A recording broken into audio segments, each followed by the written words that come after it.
Welcome to Clean Cut Conversations, the podcast for exceptional Southern Black men.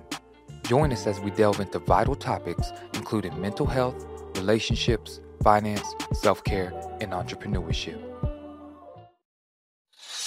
Welcome to Clean Cut Conversations, a podcast for exceptional Southern Black men. I'm your host, Josh Lovett, with my co-host, Royce Massengill, baby. And today, we have a special guest for you, Mr. Terrence Brown, Archangel. He's a music artist, an entrepreneur, an overall great man from Memphis, man. You should get to know him.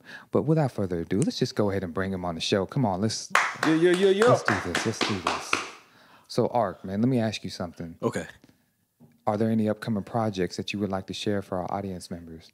No. Anyway, but I'm doing a couple of singles and everything else, working on some avenues to do those type of things, as well as talking to a lot of sync licensing agencies to get older songs that may be new to other people. Mm-hmm. They're older me that may be new to other people. Correct. In spaces that they should be appropriated in.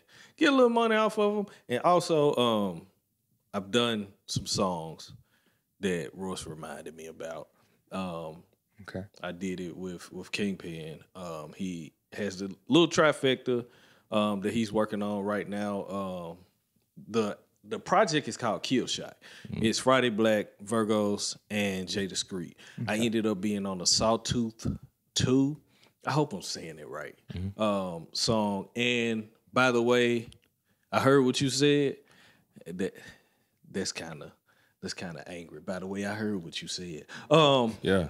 There's Virgos and Kingpin's project. I was on the marathon song on that one. So shout out to, Kingpin. You call him Ro.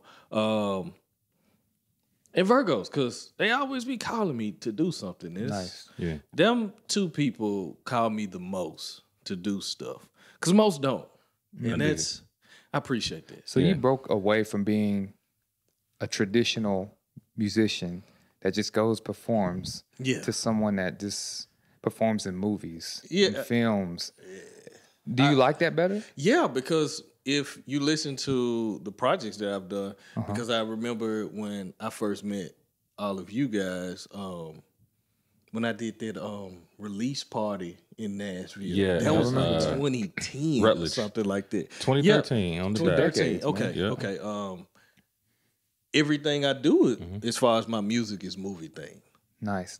So most people just do what's relatable in the time era or whatever, but I'm like, nah, if it's able to sound like it fits somewhere, then it'll last. So that's been my perspective and project analyzing for a lot of this stuff. That's crazy because when I talk to you, since you're driven by just films, when you make your tracks, like I asked you, we talked about your first mixtape. Yeah. And I remember you telling me, you're like, I'm not speaking in my environment because that's not where I'm at no more. Exactly. See, some people are in a great environment, but they're still talking like they're in that environment. Right.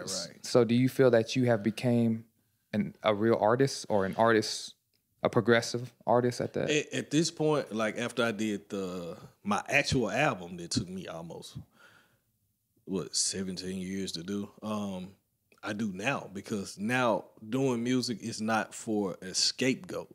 It's truly for the art. What can I do to add this piece in for it to actually sound like it's done in an artistic fashion? That's interesting, man. Like I was speaking of like with Memphis and stuff like that. You being from Memphis, that I was telling you before. When you go in there, when you go in Memphis. For me, when I go there, a soundtrack's already come in my head. You know what I'm saying? Like without finding, if I don't turn on the 97, you know what I'm saying? If I don't have that on, it's just there's this aura about Memphis when you drive through there. I just be hearing. I was telling them I'd be hearing 3/6 songs and instrumentals and snare drums and stuff like that. And you're looking around as you're coming in through 40, and you just I don't know. It's just. I like the vibe. I like the vibe of Memphis, and I guess a segue to be with that, like, it's a pretty big musical influence. Oh yeah, you know what I'm saying? The history of it, like the blues. Like, what about the blues on that? Like, there's some there's between Memphis and I would say New Orleans, Kansas City, with their origins of the blues or whatnot. Oh yeah. You know what I'm saying? Most people overlook Kansas City though. They do. Yeah, they definitely do. Most people don't know anything about Kansas City except for Tech Nine. Yeah, That's it. Nobody looks at Tech Nine. anything else. Yeah, and I wonder how, you know what I'm saying, like how blues. I wonder how. I just want to know how it really just began with that. I mean, I know you didn't grow up in the blues era, you know what I'm saying, but like in that Memphis time, like, you know, how influential was Memphis in the blues? You feel? But it does make up 20%. Keep in mind, of America's top blues musicians is Memphis. And see, that's something I didn't know. I didn't know that. Right. So, like, according to that, like let me ask you something. Like, how did that influence your overall musicality? Like, how did that bring the artist out of you? Because some people like me, sometimes, like, I listen to Southern music, right? Yeah. But I like a lot of West Coast music. Oh, of course. The hyphy. Yeah, the hyphy. See, so like with you stay true to your native nature, but at the same time, I've seen you branch out to more like, I could hear it in DC, your style. I can hear just different. I think my thing was getting back to what you talk about with blues. Most people don't think of the emotion that comes with blues. Yeah.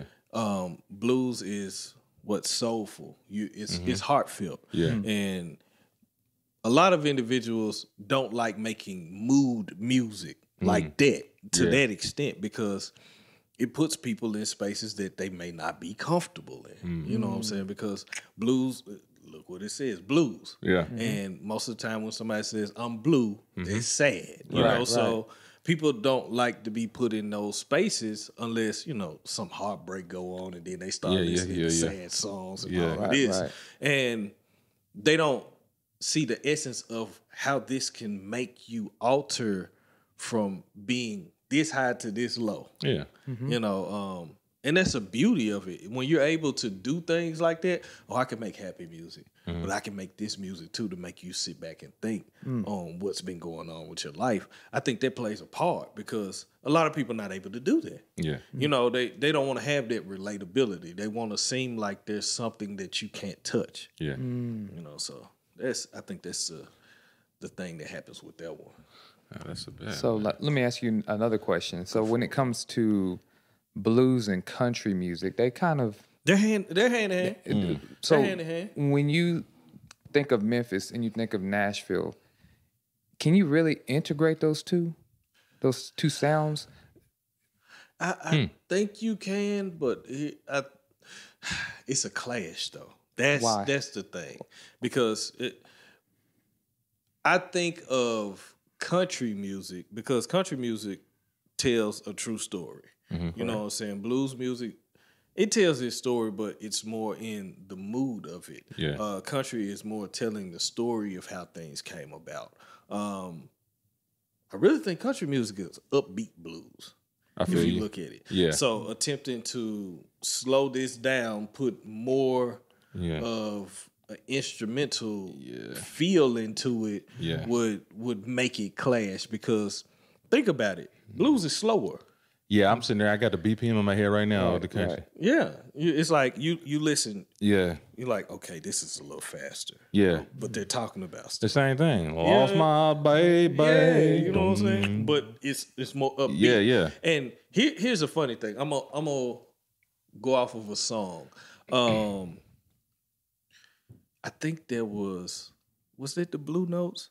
I think it was the Blue Notes with Teddy Pendergrass. The love I lost. You see how up tempo that was, but it's a sad song. True. When you start looking at the lyrics of you, like, why am I so happy with this going on? Because people wanted to balance feeling bad with upbeat, so somebody wouldn't be so in their feelings, and it's crazy. And that's the only way I could see something like that happening. Yeah. If we talked about blues and country, it would have to clash in a way that people wouldn't see it coming. Yeah. That kind of reminds me of Kid Cudi's music. like that pursuit of yeah. happiness. Yeah, I remember yeah. when he was going through rehab, he's like, "That's a dark song." Yeah. He said, "That's a dark song," but they come jacked out, up. Yeah. getting hype, and he's like, "That's Yeah. a really dark song that I wrote in a really dark time." Right. And I'm thinking, think of blues. Yeah. I kind of think of that, but then that's that country Yeah. upbeat because it's like they've made EDM tracks Yeah, to yeah. it. They've done stuff, and it's It makes like, you wonder if that beat for Pursuit of Happiness was their original one. Because, you know, you know what I'm saying? They were like, hey, man, it's a little, we're going to have to change the beat up the lyrics. The lyrics is cool, though. But you said Pursuit of Happiness, so we at least going to give them a happy beat. Yeah. You know what I'm saying? You got to find a happy medium in Yeah. that. It's kind of like how you be doing. Sometimes, you know what I'm saying? You just have a drum pattern and then we write something. And then when you hear the lyrics, you incorporate, you know, the sound that correlates with the lyric. You know what I'm saying? I wonder if, you know, if it's like that sometimes. You know what I mean? With songs that we just speak about like that, man. But funny thing you brought up that I believe that because of K. Michelle, I believe that R&B singers are easier to gravitate to country music than blues is able to be country. I agree. Because she should have been a country singer anyway. Yeah. Because of her voice. She has the country. She does. It's singer. twang, So she should have been a country singer at the beginning. Yeah. I think they had and to still talk about the same stuff she talk about. Exactly. That'd be dope. Yeah. So I believe that was her go-to route that she should have had it first. But they probably made her feel like she had to do the R&B thing. Yeah. right, That's because it attracts a black audience. Let's be straight up, because Whitney Houston had that issue. Yeah. She had a bigger white audience. Yeah. And then she's like, I need to, hold on, what do you mean I have a bigger white audience? I'm from the hood, I'm from this. Yeah, and then now she's going through like some type of identity crisis. Right. Or racial crisis, racial identity crisis. But back to music overall, like, you know, Memphis, here's the thing, like, Memphis to me, it's like Atlanta here. I'm not going to compare it, but I'm just saying when it comes to black people coming together. Yeah. Here in Nashville, it's like we can't come together for nothing on a hip hop cultural standpoint, because country music, we always have to do features with a twang in order to get it to that market. Meanwhile, you come out with Glorilla, right? Y'all give her a 3-6 like vibe, and it still keeps it. The root is still there. Yeah. And I appreciate Memphis for that, like, because, you know, is it true? Let me ask you something. Okay. When it comes to Memphis, like, who's the real originator, Memphis or Houston? Because I've heard that. Which part? Okay. I've heard Houston stole some things from Memphis, and Memphis says that, or Houston says y'all stole some things from them. Because Memphis and Houston music, H-Town music is. I see where you're going with that one. I'll say that the singing part of doing music is Houston. Okay. Because we got Pimp C, we got Zero, and all of that from H-Town doing that. You know they were gonna do some type of singing somewhere. Right. You know what I'm saying? But flipping off of that, we were the crunk ones.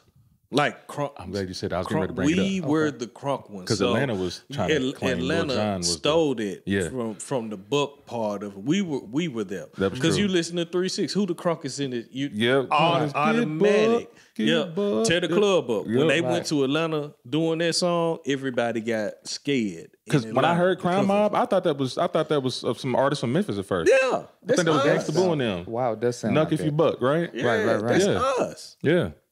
Stiletto, Pops. That's us. Yeah. Yeah, that is literally us. They were like, we know how to monetize this. We're going to do it. Yeah. Because Memphis don't see what they got. And that's what happened. You know, so a lot of the things that we were able to do, other people saw it and saw the dollar signs behind it and acted on it. We didn't. Because everybody in Memphis is like, well, I'm just as talented as you. So what next? Everybody has a gift there. So nobody looks at it like, well, let's work this out so we can create an avenue to give us a standing power. Everybody goes out. You see everybody leaves. Take off. Oh, y'all from Memphis. oh, we need that. Yeah. We ain't heard that before. We ain't did this. Yes, because they got it. Mm. You leave with it. It doesn't mean that you left the it here. Yeah, It went with you. That's true. So does Memphis actually have any like implant artists that are not from Memphis but claim Memphis? No. That's crazy. I That's didn't know crazy. NLE Chopper was from Memphis. Oh, yeah. He's got a different. He doesn't have a Memphis vibe in his song. He doesn't. Or am I missing You something? go listen to older music that he's done. You'll hear it. Word. Yeah. Okay. You get ready to say something though. No, I was thinking about just the implant because, like Nashville, we've had some implants. Hell, we had an artist called Vils, Yeah, he came from Florida. Wow. but he's called Vils. Yeah. We ain't had See, that. y'all wouldn't have do nothing like that. That's what I'm Yeah. saying. Memphis always stays true to its nature when it comes to its musicality, man. I respect that because there's too many implants in the game, and I feel with true. Nashville, it's like I said, no offense to Jelly Roll and them, but like. He's a native, but to me, it just showed me with Vils that when it comes to implants, we're willing to accept somebody from another area to represent our city and not have locals represent the city. We had Starlito, we have all these people. If anybody, Jelly Roll, don't get me wrong, they hip hop, and now he's country. Yeah. But now Starlito, when it comes to hip hop, he was touring, he was funding his own tours and everything. Still doing that. Yeah. And still doing that. Much, respect to him, man. Shout out to him. He just dropped the project. Yeah. See, he's always been consistent. And that's what I'm saying, especially in Nashville, and what I respect about Memphis. Yeah. Is the fact that y'all, it's kind of like Atlanta. When I say you support your artists, but although Atlanta has had some implants in there, a lot That's of how they've been lately. right, a lot of implants. But when it comes to Memphis, y'all are not really willing to sell out your culture. Oh no, they usually go somewhere else. We usually implant somewhere else, just like you said. We go somewhere. We go to Atlanta. We go to Cali. We go to Florida. Yeah, this, that, and the other. But we never say we from there. The only person that did that, well, no, he was the biggest one. Producer Jazzy Faye. When he went to Atlanta, he acted like he wasn't from Memphis. I didn't know he was from Memphis. Yes, Jazzy Faye. from Memphis. Just got reminded. Him, Drummer Boy, all them folks. Okay. Memphis. You know what I'm saying? But when they go somewhere, they close their mouth so they can move and claim the area. But soon as Memphis gets hype and big and gets celebrated, I'm from Memphis, my family's still there. Yeah, you start finding out them FYIs. Why didn't you say that at first? What were you afraid of? You were afraid they was gonna kick you out? No, you already got a staple stepped in whatever place you in. But you don't want to own it. It's no different than how what's our boy? Usher was at first, claiming it Atlanta all the time. But now he's older. He's in his 40s. Yeah. He's like by way of Chattanooga. Right. Because he has a whole street in Chattanooga named after him. Yeah. Really? That's where he's from. Yeah. Chattanooga. Yeah. Most people don't know Yeah, that they wouldn't until know. as of late. Yeah. The only time I remember him saying that, I went to a 8701 concert when I was working for 106 at the time. And I remember him saying, hey, shout out to Tennessee. Y'all, a lot of y'all don't know is I'm from Chattanooga, Tennessee. I said, what? Yep. Ain't no way. And he got some kin folks in Winchester too, Tennessee. Yeah. But that's interesting because with the Jazzy Faye thing, I didn't know that. But now, I know I've been knowing it for a while. But when I found out, I started going in the Rolodex to like Tila and producing, and then even his sound still got that boom, boom, boom, boom. You know what I mean? It's still I'm like, okay, Jazzy, that's interesting. Why were you afraid to say you from there? Even when 8 Ball then went to Swab House and everything else, they never denied that they weren't from Memphis. They said they were from Memphis all the time. Dang. So what do you feel, Ark, is the psychology behind that? Is it like an identity? Is it a cultural identity issue? I think it's an identity crisis and the fact that a lot of us don't feel like we'll be accepted somewhere else if we say where we from. And the reverse on that is when we go somewhere and say where we from, people invite us in. That's true. So I don't know why we have this imposter syndrome when it comes to that. Because I'm like, even when I did this is some years back, like 2015, 2016. I did Team Backpack in New York, in Manhattan. I had a Memphis shirt on and everything else, and everybody was expecting a certain sound from me when I went up there and did stuff. Yeah. And after I got off the stage, it was like, bro, where? Oh, you from?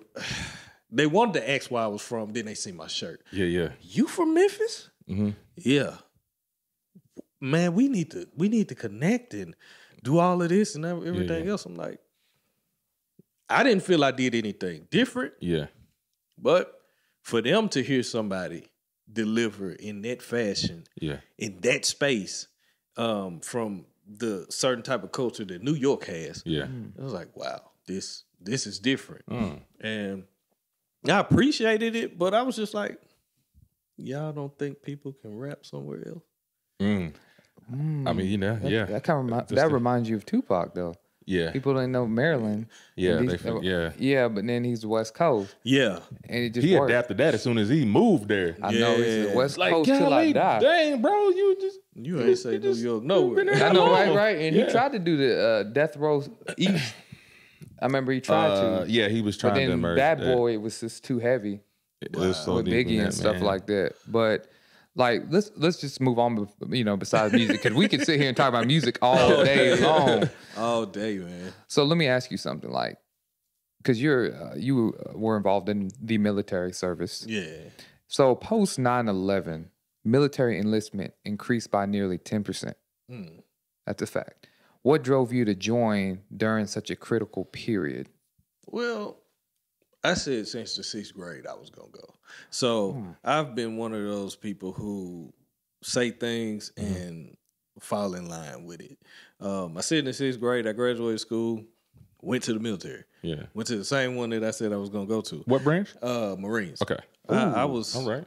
I was confused at how I timelined it myself. Yeah.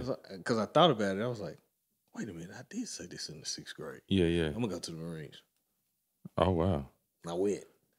I was like, okay, so I have to watch what I say. Right. Because if I don't watch what I say, I end up doing it anyway, inadvertently, because I planted the seed. Right. So now when it comes to different things, I'm like, before I utter it, I'm know about this one. Let me think this through before I say something. Right. So that ended up being my thing. I didn't even look at it from the standpoint of people wanting to protect their country, you know, because I think that was the bravado with a lot of people. Right. They want to protect their country from, you know, terrorist attacks and everything else. I'm not gonna get into that detail on that one, but that I think that was the guilty conscience for a lot of people to end up getting into the military. So it wasn't about the bonus money.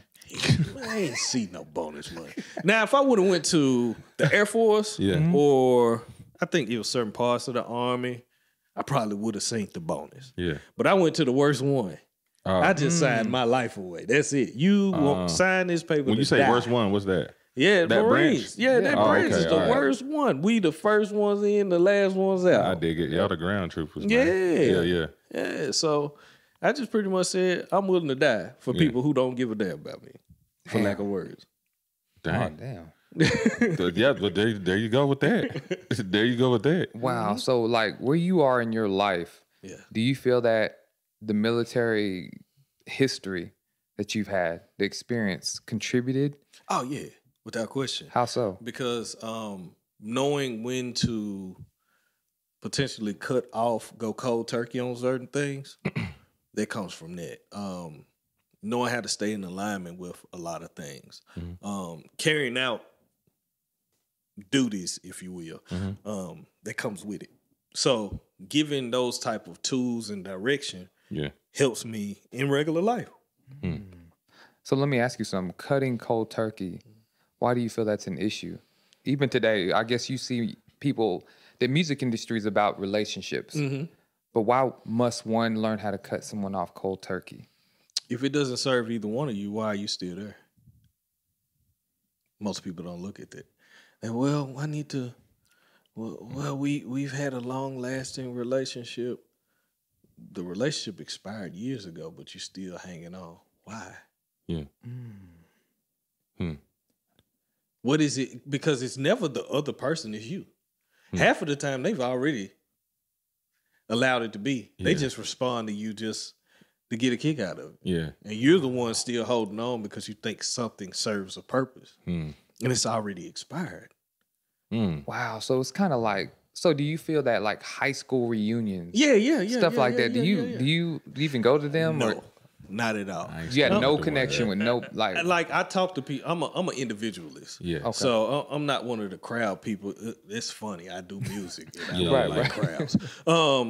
I'm like, I like to have personal relationships with people individually. Yeah. Because collectively, people start doing cliques and all of this type of stuff. You start seeing a person leave their innate nature for the sake of a group. And I'm like, yeah, that's not who you are.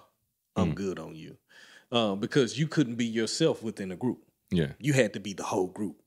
There's no individuality. I don't rock too well with that type of thing. You can't be yourself. Because I'm like, let's say, for instance, if all three of us are somewhere, we'll talk about what we need to talk about. Yeah. And if it works collectively for us, individually, Yeah.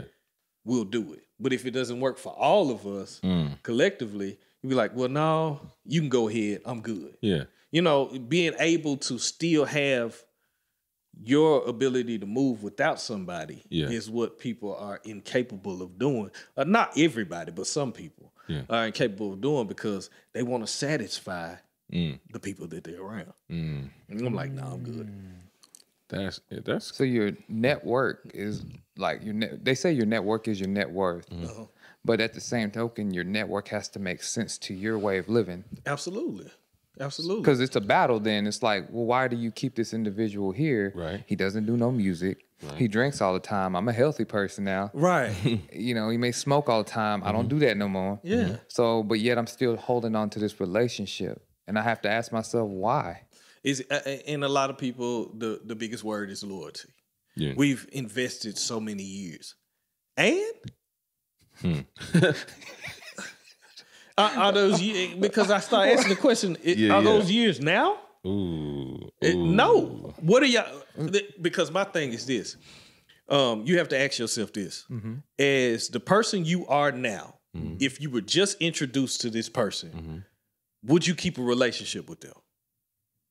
If your answer is no, leave them alone. Yeah. Because most people don't look at it like that. Yeah. Because when you change the person that you are, you're a health conscious person, you're doing this, that, and the other, making your life more of what it should be for the sake of you. Yeah. And this person is still on the same trail. How do y'all meet in the middle? So what do you think about, like, let's talk about the politics right now. Okay, let's go. What do you think about when politicians try to reach a mass way of audience instead of being like, you know what, if you believe in this system, y'all need to move on this side. Instead, they try to convert people over. And to me, like, based on what you're saying, like, you're an artist, right? So let's throw this stat in here. So they said 70% of artists said that their personal identity is deeply intertwined with their artistic persona, right? So at the same token, do you try to persuade people to think the way you think to get? So you don't, because you know, music, they say it can be narcissistic. Oh yeah, of course. Right. And you need to think the way I think. You need to use the terminology I use. Look at Snoop Dogg. I love him to death, but for shizzle and when we started using that in our grammar, you know, bling and anything else. And I'm just wondering, like, you know, based on he had written here in this question, like, why do you prioritize being a man first and the artist second? Like, do that narcissism, does it? Yeah, because most people, you know, they get consumed by who they are as an artist. When you meet them, you meet the persona. You don't meet the person. You only meet who they are to everybody else because they don't want you to see who they truly are. A lot of these artists aren't as happy as they seem. When you see them outside of it, away from all of the veils that's put up, you're like, you're not okay, huh? Yeah. What's going on? They don't want people to know personally they need help.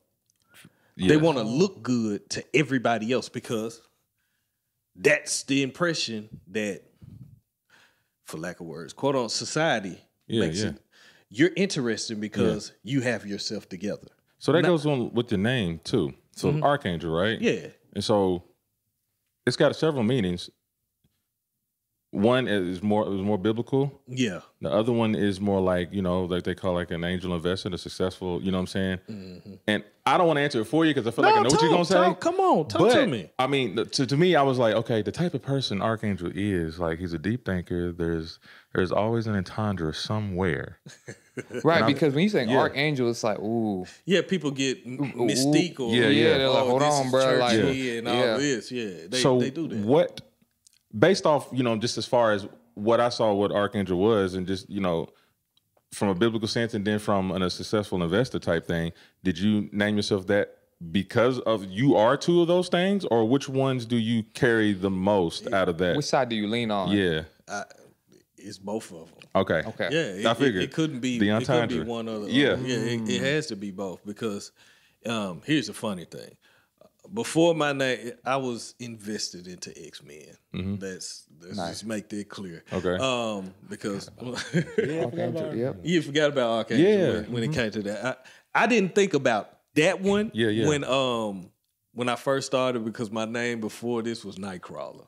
Oh wow. Yeah, I was invested. You look like you be a Nightcrawler. I know. With them shades on too. Like, no, because think about it. When we go to events, Ark be there and be gone. Yeah, man. Like, where does he go? What did happen? Yeah. And he'll be just showing up somewhere. Yeah. It's like the least place you would expect him to show up is like, Yeah. I do know you. Yeah. Like, I don't know how you got here, but I know you. Yeah. Mm-hmm. Nah, he be teleporting. Yeah. So that was my name beforehand, but then I ended up scratching it. I said, man, whatever name I'm supposed to have, it'll come to me. Yeah. I'm gonna leave it alone. Boom, boom, boom. That name came. I started researching. Yeah. I said before I use it, I need to research. One of the gatekeepers, hierarchies, and everything else. One of the successful movements in mental death and all of that. So I was like, oh yeah, this plays a part. Let's go. Then here comes one of my partners. There's an X-Men, right? It's like, oh, you right. The one that had the metal talents that shot. Okay, cool. So I was like, okay, well, it can play both hands. Yeah. So it was good with that one. Yeah. And okay, I knew I had to do something with it. With two things at least. Yeah. But in real life though, you are, you know what I'm saying? You are a successful, you know what I'm saying, investor in yourself and others. You have good, business lingo, you know what I'm saying? Which I assume we'll lean into that in a minute. As an artist, as for Archangels, and now that we got that on that part, as far as Archangel, you said something about your first album took you 17 years. My album is the last project that I did. No. Yes.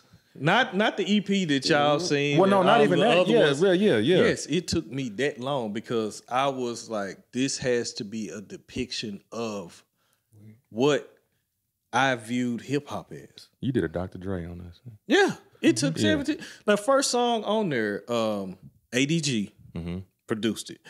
He down here in Nashville. Y'all might have to connect with him too. Okay. He did that joint when he was still in Memphis. I think my son will be 21 this year. So he was like 5 or 6. Dang. He did that track a long time ago because I was listening to the Art of Storytelling. Yeah. From Outkast. Yeah, on that drama mixtape. And I told him because he has that innate production of Memphis, that snare and everything else that you talk about. He is that guy when it comes to that. Yeah. I told him, I said, look, I want you to make me a track, no hi-hats, no snares, none of that. And he made it. And that's the one that stood for years before I actually dropped, because I dropped it in 2021. Yeah. But for it to be that long ago and to be on there and people be like, oh, that's new, ain't it? No. So you held on to that beat for like 15 years or more? Yes. Dang, that's great. Wow. So let me ask you something. Like, you're heavy into films. Yes. And you make your music your template is based off of films, basically. True. What film was going through your mind during that album? It's a medley of them because I ended up looking at. I look at how things are operated, so I couldn't particularly put it on one. Well, give me 3.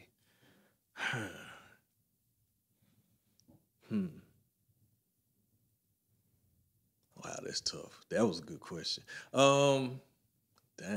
Shoot from the hip. Yeah, man. I told you do it. Yeah, Well, that's from. I got something in mind. Go ahead. No, you do? Okay. No. Go ahead. I'm Go gonna ahead. wait on that when it comes. Go ahead. If I look at it from the viewpoint of moving, I would say 300. I would say Pursuit of Happiness. What else would I say? Were there any Quentin Tarantino influences? Kill Bill. Okay. Because I love there's Pulp a Fiction, story you were telling about something. I forgot. It was Yeah. something. You were in the bathroom or something. Something. I can't forget. I was just saying. Something. Or, yeah. That's why I said Pursuit of Happiness, because when a guy has to look at himself Yeah. and be like, I don't know where I'm going. Yeah. And nobody is. That's that got to get my thoughts together song. I get in a room with people, they say, yeah, it's cool, but you don't have this. Yeah. And looking at yourself in the mirror and not really seeing you, Yeah. it's tough. Yeah. And I've broke one of the songs, I changed it to numeral numbers, but it was called My Thoughts. I think I ended up changing that one to 10 or something like that. Yeah. That song, when I first made it, because it ended up coming out off of a mixtape that I did a long time ago, we ended up Triz of the Machine, Triz Money. He ended up remaking it, because we went through years remaking this song again. Yeah. We remade it. He said, I got to change the mood on this one. Yeah. It has to really have that essence. And the guy named Andrew played the keys on it again for him. And he felt it better then. And Crown mixed the joint. I'm always talk about my folks when they do stuff. Yeah. We ended up changing. I never changed the words. Yeah. I changed the delivery. Okay. Because the delivery was, when I first did it, I was younger. Yeah. Now that I'm more of an adult Yeah. and know how to decipher and move the vocals in a way, I changed it to being hurt. I did that song on, I think it was midnight of a new year in 2020. Was it when you were night crawling? Oh, no. Oh, okay. No, it was after that. But when I redid it that time, I did it. It was like New Year's. I went into the studio with Big D at that time, and I did 4 songs. That was one of them. Did that one because we had all the singers come over there or whatever the next day. I changed how I delivered it so a person could really feel like I was in a space that was messed up. Yeah. So knowing how to do that, you have to really study and listen to people. And most people don't do that. I'm like, in order for me to say that I'm an artist, a hip hop artist, I have to study hip hop. Yeah. And most people don't. Thank you for saying that. Right. You have to study it. Golly, just I ain't got a problem with this new music. I just got a problem with the mentality. Like, if y'all would just pay a little homage and just go back and look at just the history of it. Not to say that you gotta boom bap it. I mean, you have an appreciation of the art, and that could help with your creativity. And you got references. You know what I'm saying? Right. And I feel that like a lot of producers and beat makers, because we got to distinguish the two. I got you. Because some of them sometimes they get merged, but producers can be a DJ Khaled, or you can be a drummer boy. Yeah. But I feel that a lot of producers, since AI has come into the picture, a lot of these, hold on, you laughing? A lot of these beat makers out here put things on a template.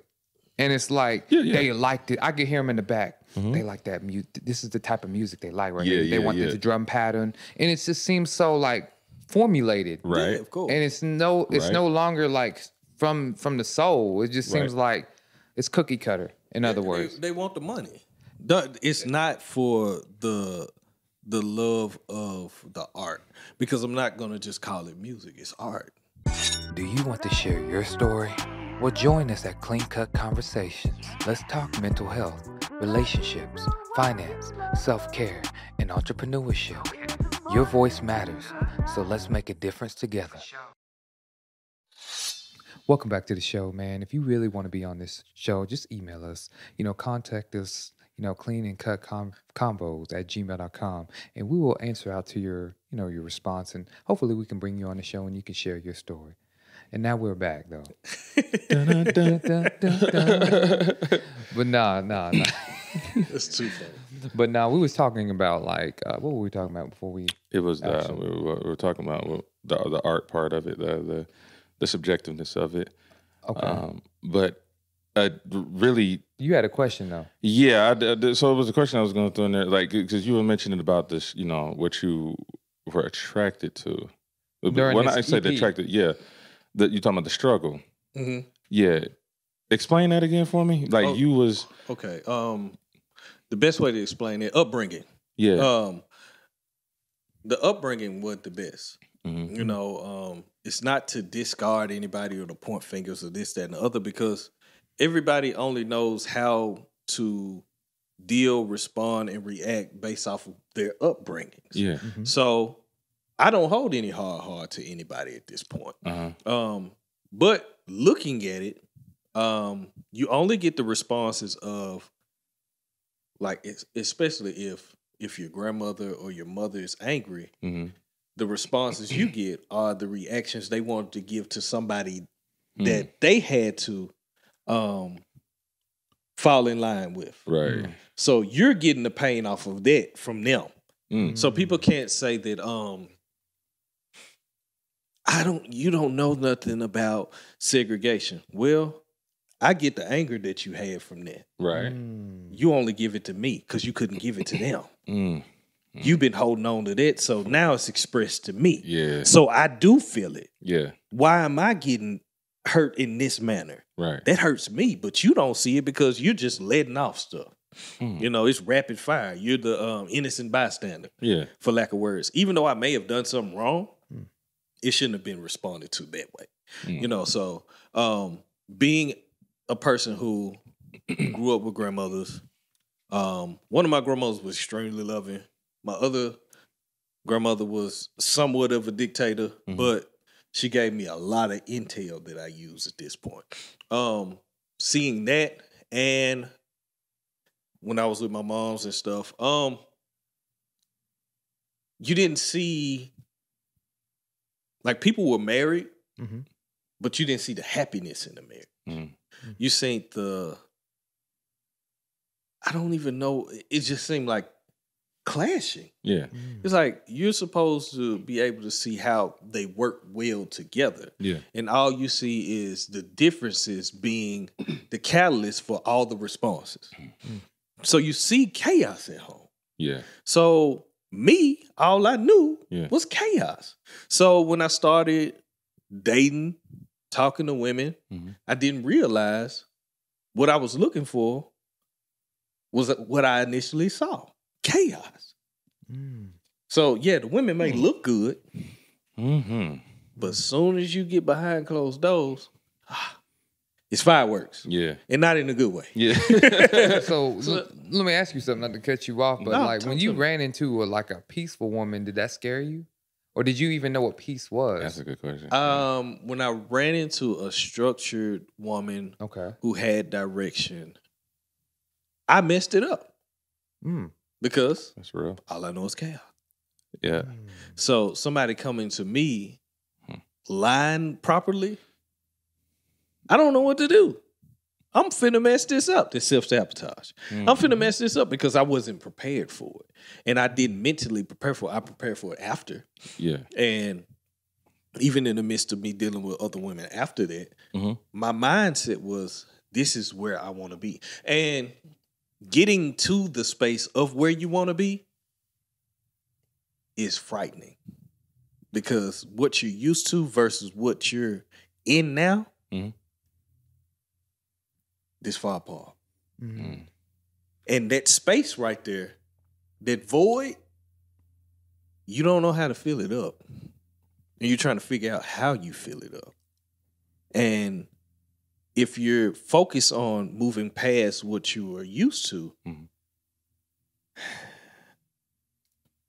it's a long fight. That's all I can say. Because most people, they go back to what they're used to and throw it in there. Right. So when it comes to like Black Americans, we all majority of us come from struggle. Yeah, of course. Right. And you got double on you too. Because it's Filipino and all right. All of it. But like, let me ask you something. So, and this goes for you too. Yes. Coming from struggles, points. Yes. So, do you ever feel bad for the people that were organized and structured and tried to organize you, and you felt like you brought chaos to their world? Of course. Hell yeah. So, okay, because I'll be wondering if people even feel bad about that. It's like, nah, she's just another one I knocked off. But then that's why I was telling, like, when it's like a pattern. It's a generational trauma and curse. It's like you were venting on her. Yeah. And she didn't understand why. Are you venting? I'm trying to bring structure to your life. I'm trying to cook for you. I'm trying to do stuff. Why is everybody looking at the sky right now or looking somewhere? No, because I'm me too. Yeah, I never understood it, and that's what I feel with our people. Is we're so that's a vice for us. Yeah, it's absolutely. Struggle, chaos. We think that struggle allows us to become a better person, and that's what 50 Cent said in his book. He said that Black people, we are addicted to struggle. We are addicted. That's our vice. So when it comes to power, he didn't do it the right way. Yeah. There was a lot of Yeah. But see, we love that. We love the Scarfaces. Yeah. But Scarface didn't earn that money the right way. He tried. We saw he didn't last long in dishwashing. Right. He said, man, fuck this shit, man. Yeah. I don't want to do this no more. Yeah. But I think it's the fact that we love the struggle aspect of dealing drugs and the women that came with it. The prostitutes and all that, and just the overall mentality of like power. Yeah. Like I could literally off this person without even touching this person. Yeah. And I feel that our community thrives off of that. And it's sad because, like you said, you were so addicted to it to the point that you couldn't see structure at all. You were blind. You were like Ray Charles when it came. You were playing around it. That's true. And that's crazy, man, when you said that. And like, so let's talk about the music, because that first EP was like that. Yeah, of course. You know what I'm saying? I was like, yeah. And then I had to reflect after hearing what you just said, I have to reflect on myself and why I liked it. Yeah. Yeah. Why I liked it so much. And I like the new stuff. Yeah. But I'm like, why did I like that whenever I'm trying to do better? Yeah. I'm trying to move on, and yet I still like, I want to go time travel. I want to be back that OG, because you get like that too. I be thinking about, some cheeks or something like that. Like those cheeks were wonderful, but I be forgetting about the mental. See, I'm even going in it. Yeah, you see what I'm saying? It makes me. But you told me though, like, okay, when you see what is that movie with your boy Daniel Kaluuya? It's that Slim and Queen. Slim and Queen. Okay, you remember that movie, right? Oh yeah. When they had sex in the car, oh man, you felt that. Yeah, out of all the porn you've watched, I'm gonna throw it out there. Out of all the porn you've watched, she's like Slim and Queen. That moment, it was a struggle. I felt it. I thought I was effing the girl. I felt like I was doing it. Is that the preferred way you would rather fornicate with a woman? Oh, I mean, that type of and passion. Why? Yes. And why is it? Because in that situation, they didn't care where they were at. But it was chaotic because they were on the move. They were like bonding. Yeah. But there was a bond within that. They had a struggle. They had a struggle in common, and all they had was each other. That makes the sex hot. Yeah. Police were coming after them. It's trauma bonded and thrill. She didn't even feel him at the beginning. Remember? She wasn't feeling him until they realized they all they had. Yeah. See, that's chaotic. That's chaotic. It's chaotic too. That wasn't chaotic. It's like and the sex was great. We all we got. Like I got some. Yeah, but the sex, I could tell it was good because I'm like, we in the middle of this, whatever we are, in broad daylight, butt naked, in a hot ass car with them old leather seats. You know, Man, the sweat. them jokers burn. Yeah. But like, she was beautiful. I hate to say this, black women, you are gorgeous, but it's like, really, the real you is when you naked. So when she just seeing her, man, that skin and the sweat, man, But I could smell it. Here, man. terrible. But See, it's like it's that. Though. Yeah. It's those spaces, and people don't understand how hard, how difficult it is to say this doesn't serve me anymore. Being in a space where I have to fight every day to mentally stay at peace. Right. I know what chaos looks like. Right. That's the only reason I can understand what peace is. You have to know the opposite side of these things in order to be able to do it. Yeah. You know, peace and war, same thing. You know, chaos involves war. You know, you're fighting with something. Yeah. So in order to understand it, I have to be able to voice to this other side and see that and be like, okay, which choice am I choosing? Which one is the latter for me? Because I'm never going to say, because here's a question. We always talk about peace and everything else. But what if a person was trained to be a killer?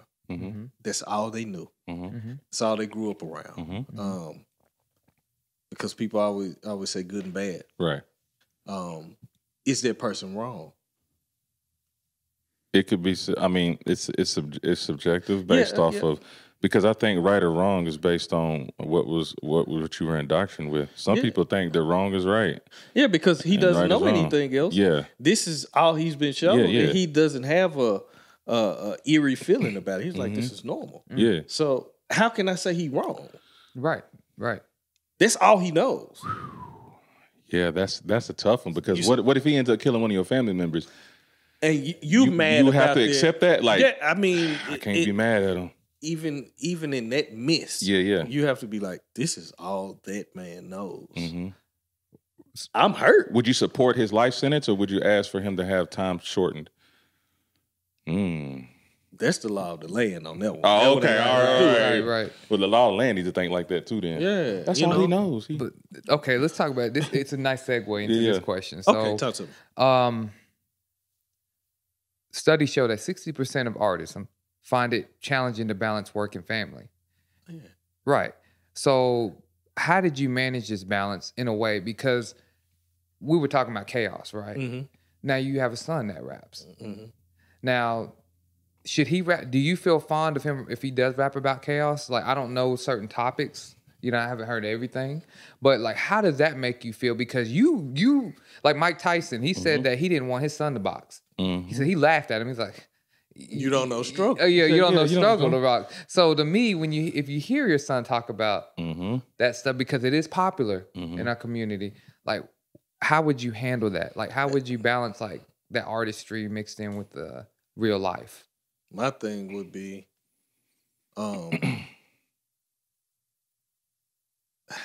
it's always believability when it comes to things like that. Okay. It's like, have you been in any of these situations? And it's safe to say that he lived with his mother majority of the time, and I don't know what went on those sides of the fence. Okay. So this may have happened. Yeah.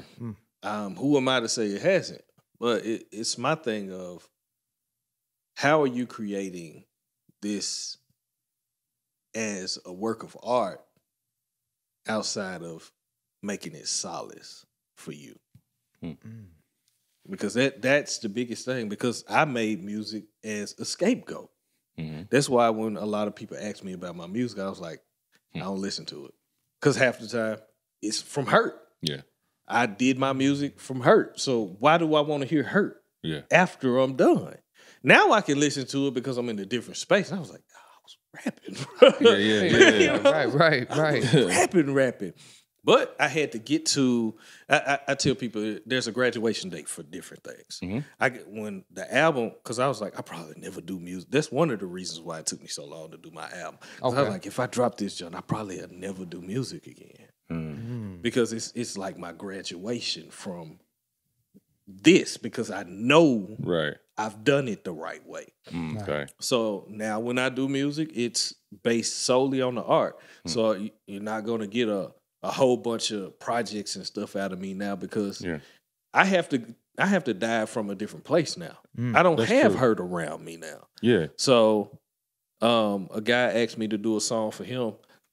I ended up going to the park and sitting under the moon for some hours before I could make a verse for him.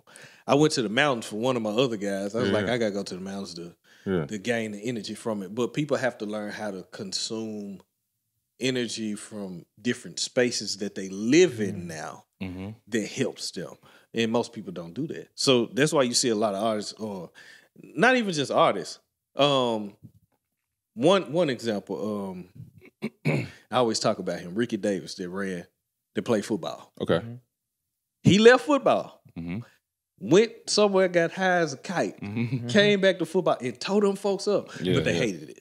Because he chose to live in his way. They was like, all right, we'll give you this money, but you have to stop smoking. He said, well, y'all can keep that money. I'm finna go. Now, he should be in the Hall of Fame. Dude there should be in the Hall of Fame. Dang. But he chose himself over that. He's like, I'm happier in this space. And most people are afraid to actually live. They feel like they have to stay in those chaotic spaces in order for them to be recognized and appreciated. I would, you know what? Now, do you feel that it's so far out, those spaces that somebody can be in? Like you got chaos, then you got serenity, right? But then there's that middle ground, because it's just, you're in a stage, you're in a certain season, right? Right. Like, I'm going to throw your boy in your favorite album, Electric Circus by Common. Why he always, it's not my favorite. But I'm just saying, why though? Why you are a big Common fan, but why can't you? Why can't I listen That's to it? part of his growth, though. I can't relate to that. Well, why is I can't relate to wearing, you know, featherball Kangos and mismatched clothes, and I mean, he was smashing Erykah Badu. Right? Yeah, I could. But Andre, you at that time I didn't know he was smashing her at the time, but I just know. Wait a minute, there's a change in this album cover. Like this is not common sense. So did you think it benefited him? Hell no, because he never went back to that. Because right after that, he came out with that classic B album. I was finna say B. Never was the same. Okay, that's why I was. He broke away from that. No, you know, he did not. He came back to Common. He said, "I'm gone." That's do what you he said. think he came back to Common, or he evolved to a different? That's what I'm saying. No, because I was going to do a breakdown about this, about Common's albums and stuff, but just to shorten it up, if you look at the album before B, and then that album before, the Electric Circus, he can't stand the album. You know what I'm saying? If you look at that, if you look at the albums that surround Electric Circus, it was Water for Chocolate, beautiful pieces, and then skipped over that Electric Circus. And then he came back to B. He didn't Mario hop. I did. That was me. I did that. Skip over Electric Circus. He came back to B. He finished what he was starting on Electric. See, I don't know. I rebuke thee, Electric Circus. Like Water for Chocolate, he finished it for me in B and just teamed up with Kanye West. Okay. I appreciated that because I'm like, that's the Common I needed back. I didn't care about anybody else. I just wanted Common back. And I felt like his soul got evolved, snatched. Though. No, he evolved. He evolved back to where he was supposed to be.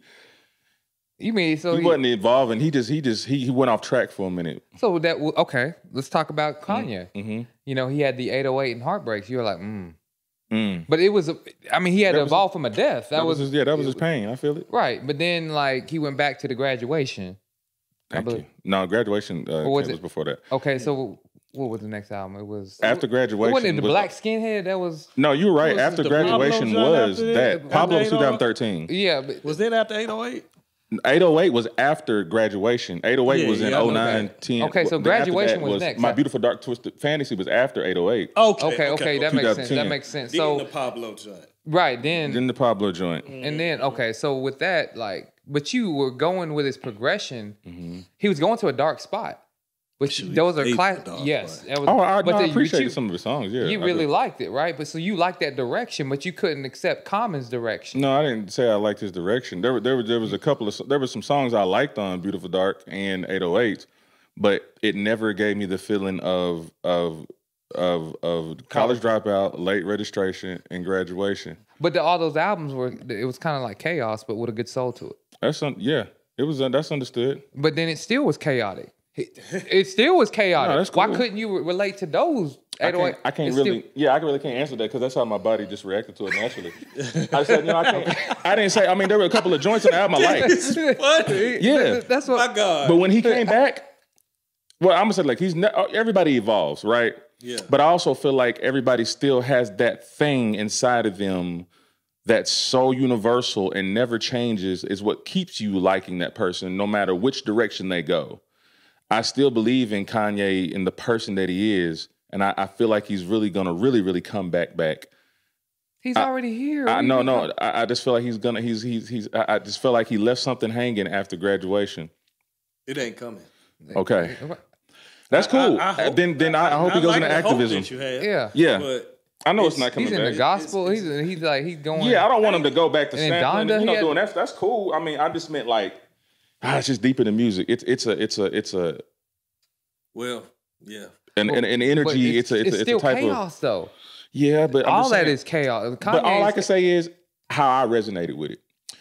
I just resonated different with his first 3 albums, and like I said, I liked some other joints, but I didn't run that from front to back. After graduation, I didn't run nothing from front to back on any of his albums. After that, I sure didn't. No. So It's rough. I know it is. I know rough. it's hard, but I mean, but I know other people resonated with it because if you notice, white people started picking up on Kanye once 808 came. Oh yeah. Mm-hmm. Well, nobody listened. They didn't understand the graduation. I mean, I get that was a struggle, even though he was still. But I appreciate how he resonated with black people in his first 3 albums. Like, I got it. College Dropout made me want to finish college because I was already in that field of music and radio and television. You know what I'm saying? I said, I understand why he dropped out, but you're motivating me to keep going. Yeah. Weird, but nah, I get it. He said that. Love you, Kanye. You good, bro. I'm always gonna have his back. I mean, he can be wrong. I'll be right for him. Damn. Wow. So Art. Let's talk about back to music a little bit. Okay. We talked about you being a family man and how you handled or balanced both artistry with family life. But let's talk about like artists today and how they make their money. I look up to you as a mentor, especially when it comes to the sync licensing and music licensing. Yeah. I fight with myself trying to be an artist, but yet it's like, do I really want to be in front of the camera or do I just really want to make the money and support my other endeavors, film, stuff like that? But like, can you really, with the rise of digital platforms, of course, music licensing has been crucial. With a 40% increase in streaming royalties, nobody knew that. When did you recognize that you should take that lane? You start realizing it when you see that there's so many streaming areas, and the payouts that they give is beyond mediocre. Yeah. You start recognizing that they created a platform for it to be what is the saturated. Yeah. It's completely saturated. Everybody felt like they could do this. So everybody did this. So now it's like, okay, what area can I go where it's not saturated like that? And people pretty much handpick what's going on. And that's the sync licensing area because they want specifics.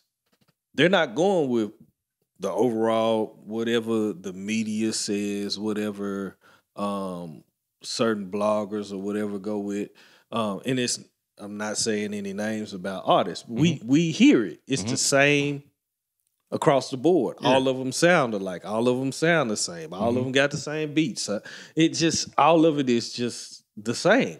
You go over here, think about it. You look at a Coca-Cola commercial or look at a Subaru commercial or Even a commercial about a washer and dryer from somebody. Yeah, you know what I'm saying? You hear the music and you like, it doesn't sound like what you hear on the radio Right. or this, that, and the other.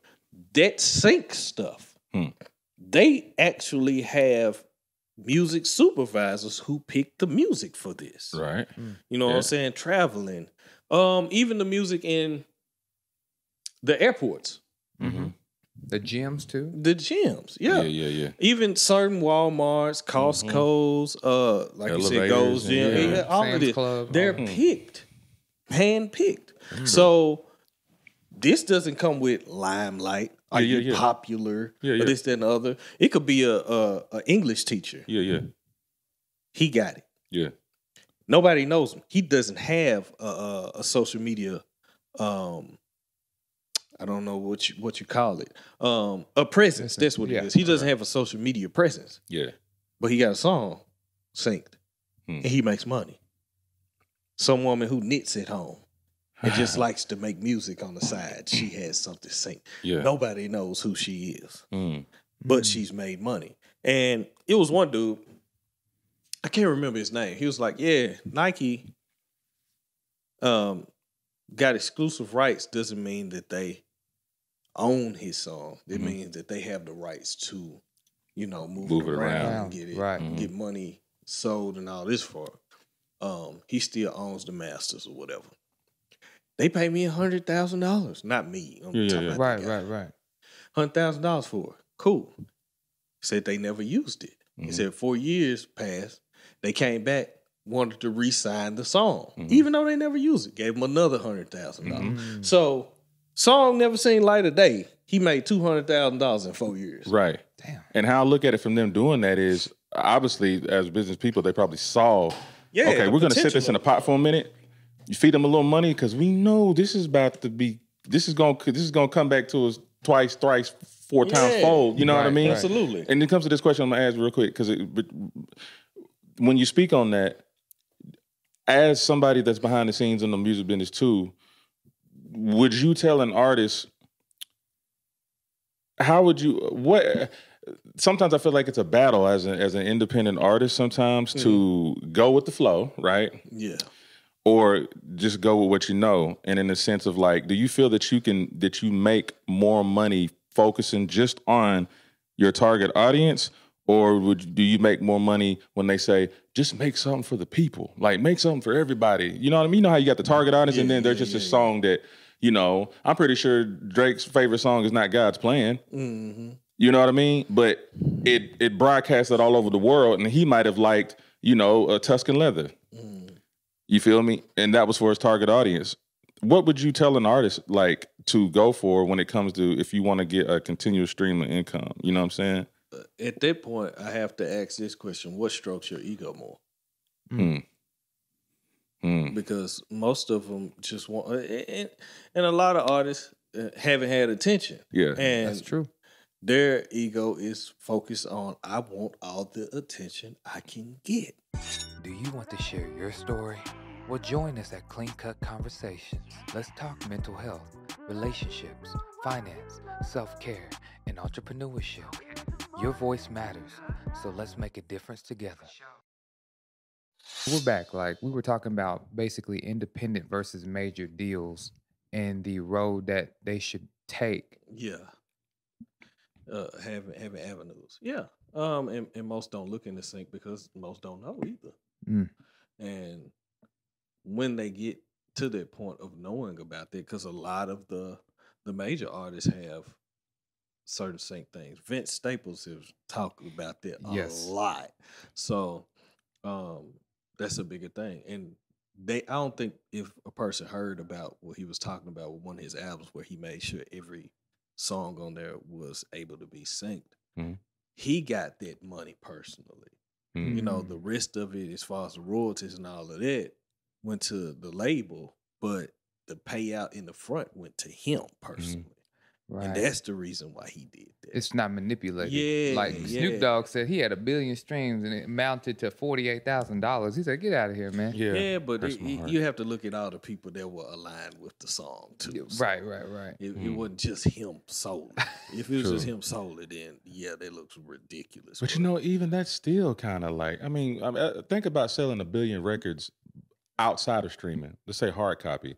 You're going to get more money than that, even if everybody's copy? involved, right? You know, you're going to get more money than 4,800, even with everybody involved.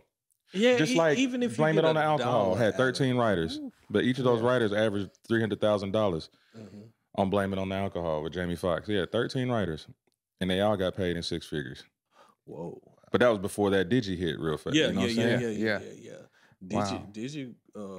It imploded a lot of stuff. But you have had a lot of success off of that. Oh yeah. Yeah, you don't have to be in front of the camera. Ladies and gentlemen, it's more, if you always have to be in front of the camera, that's more of an ego issue you have.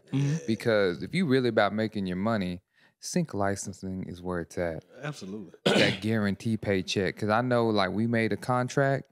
You're going to honor that, and I'm going to honor that. Yeah. I'm not relying on streams or manipulating streams like people be. You know, I think a lot of Spotify had issues with that. We're not going to get deep into that.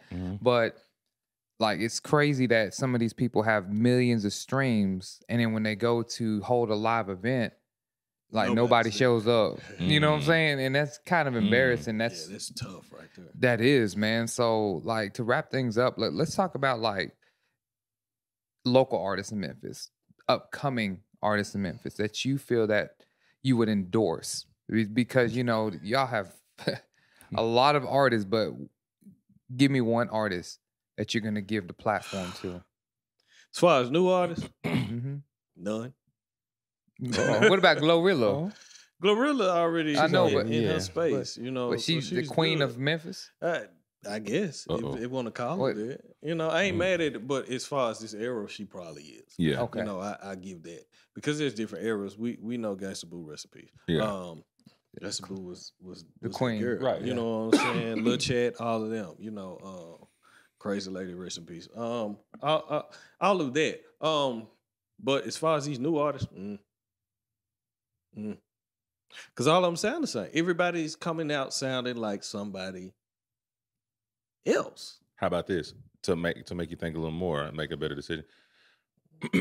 Being that people sound like everybody else, what would it take for you? What would it take to get your attention from a new artist, you know, to actually get your interest into endorsing them? Take into consideration that, okay, they don't sound like nobody else, but let's just say he doesn't have that Memphis. He just may be different, but it's dope. But he probably don't have that Memphis twang or dialect or whatever. But he's got dope music. That's it. That's all that matters, right? Yeah. Mm-hmm. Make Gotcha. dope music. Right. You know what I'm saying? People always want to categorize it because of, just like you said, the twang of sound where you the from. drawl or whatever. No, if you dope, you dope. Yeah. Plain and simple. That's it. You gonna say where you from? I'm from Memphis. Yeah, wow, yeah. for real? Yeah. I didn't know y'all made that type of music there. Okay, cool. Now we're inviting you into other realms of how we Do you feel that stuff there's here. a certain type of nepotism in the way you sound? Like you just said, like, man, he don't sound like that. I don't know if we can push that, man. You know, he different. Yeah, Like, they a lot of and he may be good. Yeah, a lot of artists that are on, just like a guy named Mikey Fax. Mhm. One of my other guys was rapping on one of his pages and stuff like that. That's from Memphis, and he was like, "Man, I don't want to hear all that rapidy rap. You need to rap like you from Memphis." Okay. See, they categorize it like that. Gotcha. But if you put them in front of a stage where nobody is looking at, is this person from Memphis? Mhm. And they put on a dope show or Mhm. whatever, that's it. Yeah. You just want to hear a dope artist All right. at the end of the day. We don't want to always be like, "Oh, I'm from Memphis," you know what I'm saying? This, that, the other, woo, woo, woo, Yeah, yada, yeah. yada. Man, get out of here. Are you cold at what you do? Yeah. Do you actually love the art that you're doing? Because that catapults anything. If Mhm. you can hear the love of the art in the person, you're going to gravitate to them. I dig it. I wish more artists would be like that. You know what I'm saying? Because I just had that little vision in my head, just what you just said, where, oh man, you know what I'm saying? That, yeah, I mean, he's saying Cuban, man. He's supposed to be saying Cuban, man. Yeah, Cuban you on heard, Cuban. you know what I'm saying? Man, no, man, what is a Cuban, man? I don't know what that is. They got so fascinated by that. When somebody, instead of saying music, like other people say, we say music. You know what I'm saying? How you say music? Music. I mean, you go to any hood in Atlanta, or Memphis or whatever, script. Yeah. You know, all that.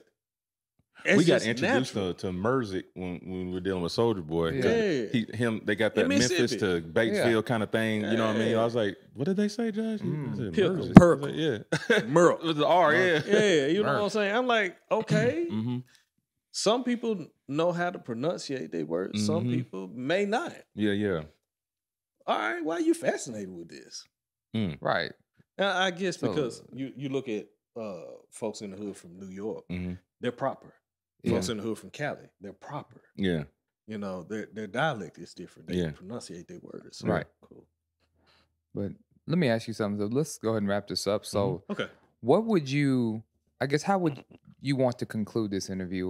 What are some last takeaways that you would like to give our audience, especially like most of our artists is, of course, musicians, filmmakers, and just overall Black entrepreneurs. Like, what would you say to them? Overall? Be passionate about what you do. If your passion is not in what it is that you do, that's it. There's nothing else that you can do because you won't push for it if you're not passionate about it. I don't know where your passion may come from. It may be to help your family. It may be to help yourself. It may be just to be notarized because you never got that notoriety. Whatever that passion is, push for that. Yeah. You know, in everything that you do. And you'll persevere if you're willing to do that. Outside of that, you know, understand that it's a process. Because most people think that if I do it this long, I should have been on. It takes a lot of people 10, 15 years before they actually get that light shined on them. And most people don't see that. It was like, because when they get introduced, up and coming. I've been doing this forever, a decade. Right. I ain't up and coming. I hate that. I've been up. Right. I ain't gonna say the other word because he'll brag up off of it. You know, little nasty dude. You saw that hand on the chin. Yeah. But you have to look at that overnight success. This ain't overnight. I've been this blood, sweat, and tears. Well, they look at that part because they magnify that, and that's not it. You just have to do your work, though. Do your work, do your part, plan. Was it the P's? Proper preparation, you know, or prevents poor performance. Not proper OPP. instructions motivate people. You know, So you got to be willing to do that. That's the biggest thing when it comes to it. Oh wow. Well, we thank you for coming through, man, and everything. I appreciate y'all, dog. Now we appreciate you. You know, we had like over 2 decades getting there, right? And getting there, like not already. Yeah. I mean, we just hit the 10-year mark. You know, with this guy, you know, we've had a wonderful relationship for going over a little 10 years. You feel me? Yeah. So you know, it's to the point where it's just, man. And I get the 10-year thing too. If you do that with the music, you know what I mean? Like that time, like okay, you break that threshold. The relationship that we have in those years that we've had it, I felt like we broke a threshold of just being comfortable. Just like we already know what he do. We know what he about. You know what I'm saying? And so we know how to prepare for it. Vice versa. Yeah, absolutely. Vice versa. I dig it. Yeah. You know what I'm saying? Well, that's it, man. All right. Appreciate your presence once again, bro. Y'all, bro. Already. All right.